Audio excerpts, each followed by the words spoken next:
पण एक अतिशय पॉप्युलर अशी कथा सांगितली जाते की मोठमोठ्या शिळांवर राम नाव लिहिलं, त्या शिळा समुद्रामध्ये टाकल्या आणि त्या शिळा तरंगायला.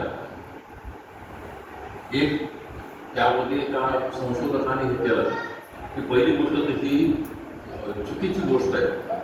चुकीची गोष्ट कशासाठी की ज्या शिळेवर राम नावाचं नाव लिहिलंय, ज्या रामाला सगळे वानर आणि संपूर्ण लोक आराध्य समजतायत, देव समजतायत, त्या राम नाव लिहिलेलं त्याच्यावर पाय देऊन एकही मानव गेला नसतो. त्यामुळं दुसरी गोष्ट, ज्या शिळा त्यांनी समुद्रात टाकल्या त्या तरंगायला लागल्या. समुद्राच्या लाटा, समुद्रातल्या पाण्याची त्यानुसार त्या शिळा कुठं वाहून गेल्या असत्या, त्या अशा एका लाईनमध्ये उभ्या राहिल्या नसत्या.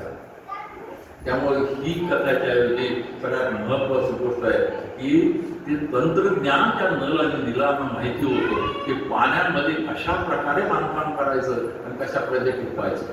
पण ह्याच्यामध्ये अंगदाचा वाटा कोणता आहे? अंगदाचा वाटा आहे पहा की नुसते मोठमोठे दगड आणून उपयोग नव्हता. आणि आजही तुम्ही तिथं जाऊन पाहिलं तर तिथून जवळजवळ 150 ते 200 किलोमीटरपर्यंत तुम्हाला कुठल्याही मोठ्या शिळा मिळण्याची शक्यता नाही. अशा प्रकारे अंगदाने त्याला माहिती आहे की कुठून काय आणायचं, काय करायचं, त्याप्रमाणे अंगदाने त्या सगळ्या शिळा आणल्या आणि तो समुद्र सेतू तयार झाला.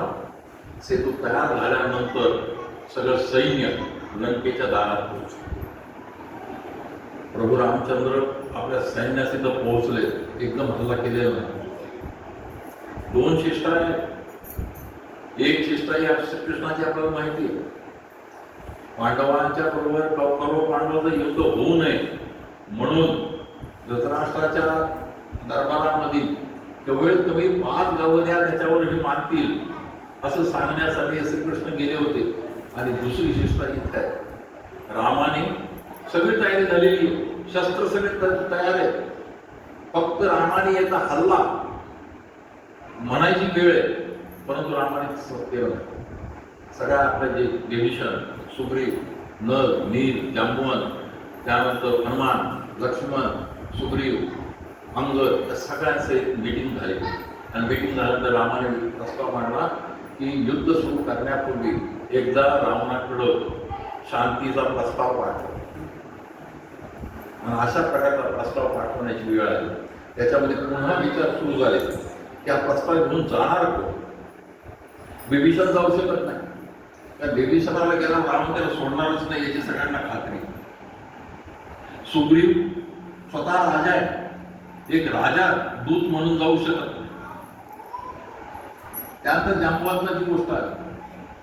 ते सेतू बांधण्याच्या आधी जेव्हा रामेश्वराची पूजा केली तेव्हा रावणाला यजमान म्हणून बोलवण्यासाठी जांबवंतच गेले. त्यामुळे जांबवंतही जाऊ शकत, लक्ष्मणाला पाठवू शकत नाही कारण राम लक्ष्मणाचं ते युद्ध आहे. हनुमानाला पाठवावं असं सगळ्यांचं मत पडतं की हनुमानालाच दूत म्हणून. रामाने सांगितलं, मिळानो मी जर हनुमानाला पाठवलं तर रावणाला असं वाटलं माझ्याकडे फक्त हनुमानच आहे, इतर कोणी नाहीच आहे. तसं नाही व्हायला. आता दुसऱ्या लोकांच्या मनामध्ये अंगदाचं नाव येत नव्हतं. आलं तरी मनामध्ये धाकधूक होती की आतापर्यंत तरी अंगद गप्प बसलेला आहे. पण त्याच्या मनामध्ये रामाने आपल्या वडिलाला मारलंय याविषयीचा काही किंतु तर नसावा, याविषयी काही शंका तर त्याच्या मनात नसेल ना. त्यामुळे इतर कोणी अंगदाचं नाव घ्यायला गजत नव्हते, तयार होते. रामाने हाक मारली, अंगदा माझ्या दूताचं काम तुलाच करायचं, तुलाच जायचंय रावणाकडं आणि तुलाच त्याला समजून सांगायचं. तू हुशार आहेस, तुला कल्पना आहे की रावणाकडे गेल्यानंतर काय सांगायचं, काय बोलायचं, कशा पद्धतीने त्याला समजवायचं याची तुला कल्पना. अंगदाच्या डोळ्यातून अश्रू येऊ. रामाने आपल्यावर विश्वास दाखवला, आपल्यावर एवढी मोठी जबाबदारी टाकली, याचा आनंद वाटतो. आणि त्यानं सांगितलं मी जातो. त्यानुसार अंगद जो आहे लंकेकडे निघाला. लंकेकडे निघाल्यानंतर लंकेच्या प्रवेशद्वारावरच राक्षस कोण कशासाठी विचाराल्यानंतर त्याला अडवण्याचा जेव्हा प्रयत्न केला तेव्हा